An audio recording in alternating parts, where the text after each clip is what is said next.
Ревизия от НАП? Ето какво трябва да знаеш, за да си защитен. Днес ще ви разкажа за правата на малкия бизнес при ревизия от Националната агенция за приходите.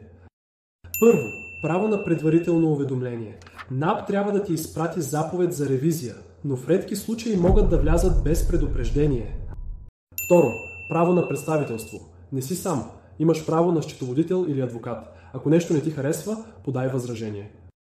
Трето, право на достъп до документи. Имаш право да изискаш всички документи по ревизията и да искаш разяснения.